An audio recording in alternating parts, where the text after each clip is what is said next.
So the purpose of what we're doing with London in these videos, this will be our third one, is to allow other people to see this process of opening a business, particularly brick and mortar, which are the clients that we help and what most people are kind of afraid of. So we want to show that process. And I was really excited to get you guys because we never talk about money. Okay. Which is probably the biggest hurdle for a lot of people. They're scared of it. It's completely... It's a hurdle for a lot of different reasons. Most people don't have the ability to get lending or private investment because the credit's not, they just don't have what they need. So we're going to talk about that.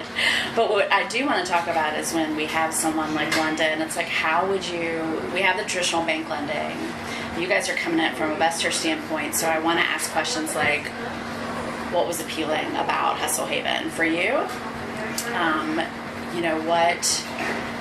How did London find you? Absolutely. The spreadsheet was appealing. I never would have invested in this in a million freaking years. So I looked at a spreadsheet and I realized, and we talked about the numbers. Yeah, the numbers were and I say that from I would invest in her, but I'm not investing. I'm not just investing in this company. There's two reasons why you invest in a company, or anybody would put any money into a company, and that is, number one, it's a sound business plan, right? And the second thing is the person running it, right? Those are the two things you invest in. You invest in people, and you invest in that plan. And I'll let Matt speak from the numbers, because Matt has pretty much run the whole thing from the investment side. I've been pretty much more of a silent partner, but investing in somebody like London. But you guys invest in other businesses, so. Oh, absolutely. Not just Hustle Yes, we have a Haven. process, and she had to go through. She had to go through the same process as anybody else in the valley that's tried to come and ask for money before from us. Matt took her completely through that, walking through all those diligent. We had investment conversations, but it's really sitting down and listening to her. What her passion. You can't invest in. You can't pay for that. Somebody's that way, but we also believe her character and her that she can grow.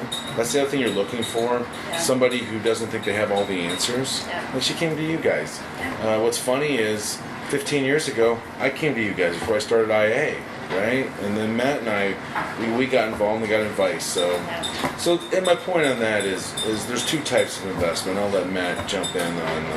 Well, I mean, one of the things you got to think about is what makes for a bad investment. Yeah. And the number one thing, because I mean, we're also John talked me into joining him at the Commonwealth Growth Group. So for the last several years, we've been evaluating businesses for potential investment. And the number one red flag is a CEO who does not listen. Destined to fail every single time. How do you determine that? So they're coming to you, you're talking to them. Like, what are those traits? Oh, it's easy, man. Like, what are they doing? We've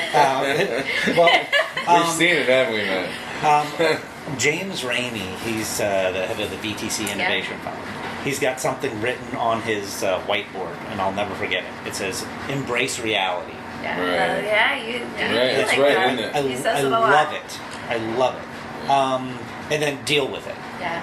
Right. Okay, if you've got a plan that embraces reality, then you're good. But a CEO that doesn't do that and makes up their own facts. Oh yeah. Well, it's also when you talk to him or her, and you're talking, and they ask you a question. I call it like talking to a teenager, right? They ask you a question, you give them the wisdom or the guidance that you know from your experience in life, and they tell you you're wrong. Yeah. And that's the first red flag, because they're not going to, what Matt says, they're not going to listen. Yeah. In fact, now there's a difference between that, though, and them showing you that you're wrong. Sure. Because if they can defend their position with evidence and say, well, this is why you're wrong, and if it makes sense, hey, then that's one check. Yeah. Well, it sounds like everybody at the table has to be open to those conversations and not. Sure. Yeah. But don't ask somebody a question and then correct them. Sure. Right? That's, you know what I'm saying? That's one of the first red flags for me is... Yeah. Like is, someone that's not open to guidance. It's not that. Yeah. They want to ask you I need your advice, and then tell you why your advice is wrong. Then Yeah. why would you... This is my thing is, don't waste my time and ask me my advice. I can do that any day. I want to come back to the finance part of it in the spreadsheet. Yeah. But real quick, while we're on this topic, one of the things that I see with a lot of companies I work with, investors that are working with them, it is a partnership. You're not just here handing money and go do your thing. There is a partnership there. You want to have a little bit of that conversation. Is that... Depending upon the investment. Okay. And, you know, for me personally, there's some investments that I've done personally where it's dumb money. You just have to, Right. you put your money in, you just have to trust the team that's in place to do the thing because the amount of equity you have is not enough right. to have any sort of influence. There's other things where we've done, had more of a major stake through Commonwealth where we've got a board advisor or maybe we've got one person who's been added to their team, whether as a CEO or a CFO or something of that nature. So, you know, we're able to help on a daily basis influence and guide the business. And then there's other businesses, such as Hustle Haven, where, you know, we're more active partners and stuff like that. And we help with the decisions, but still, you know, the expertise on the business model and what it's going to be, we're leaning on London. This is her brainchild and Right. whatnot. The finances, the generic stuff for starting businesses in general, getting lending and stuff like that. When does it make sense to rent? When does it Right. make sense to buy, renovate, things of that nature? We looked at, 3 different buildings, and our preferred plan was not to buy at all. Right. Yeah. We looked at more than 3 I buildings. was going to say, I looked at 3 Yeah. with you in the Yeah. very beginning. Yeah. It's I not- mean, we You seriously were considering, evaluated. yeah. Seriously, yeah, definitely 3. I mean, I look to them, like where I am now, I definitely wouldn't be there without the Small Business Development Center because I wouldn't have had anything to take to them. Right. Except for my passion about this. So the business plan, the spreadsheet was things to you all, but now where we are, there's so many ins and outs that I get that from them. They're like my mentors, my they're not only business partners, but they're teaching me how. So I've stayed out of the Business. financial side of things. What do you do, John? Well, I trust Matt. I trust Matt too. We have conversations, Sure. but Matt's leading that portion where that lets me more from the leadership side Yeah. and the I'm sorry. business Oh, you're owner. fine. Don't Yeah. ever be sorry about giving me my food, Judy. ever. Yeah, no, you definitely guide me on just leadership Yeah, just from that perspective is more. from the CEO side. Yeah, from the CEO side of One more things. time. probably. But Thank you. What a great partnership, though. That now you have these guys, you have the experience, you've got someone helping make the financial decisions, which is one of the hardest parts about growing and scaling a business, which I know will be a part of Hustle Haven in the future, and then to have leadership expertise. That's you don't get that with traditional lending, right? Right. Well, yeah. and I would tell you this, and I think this is like a misnomer. I think people who have ideas think that when they take on investment, that investors want to own the whole thing. They're Right. trying to take their equity. That's the biggest misconception about investing.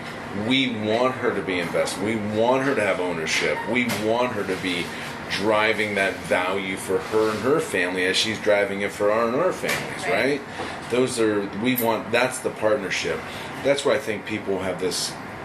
I mean, I've watched people banter over 5%. You know, Right. well, you want 30%. I'm only going to give you 25%. Just turn on Shark Tank. You watch it, Right. you're going, wow, that's the.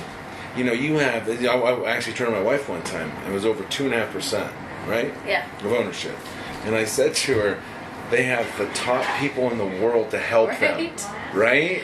And over 2.5%, which in the long run, if they were so successful, is not gonna meaningless. matter, It's yeah. meaningless. Right. Yeah. For sure. My favorite quote from that is Mark Cuban always says, "Do you want 100% of a grape or 20% of a Right. watermelon. Yeah, Yeah. right. Well, Matt, we used to have that conversation. So, yeah, and we're just past. Listen, the other thing is from this community, from the SBDC I mean, one of our major expansions came from Tom Tanner, yeah. Tanner coming to me and setting up a major capital loan for us. Before we took on our Yes. investment, there was he found a program with Virginia, which got us twice the amount of money we could have gotten anywhere, which propelled us then into an investment, which propelled us then into driving into a sale. So I mean, it was. It's what Roanoke's giving back from the RBTC. Right. Well, not that. Well, Yeah, for sure. Well, the name could have changed since It is. It's the same. Yeah, okay, just check.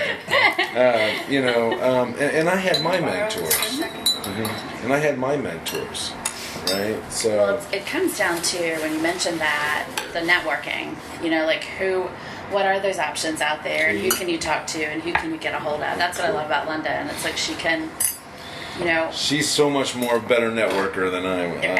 I know that. She is. So, But that's part of the success. If you don't ask or you don't know where to go, right. you kind of feel stuck. And there's a lot of great ideas out there just sitting because of it, I think.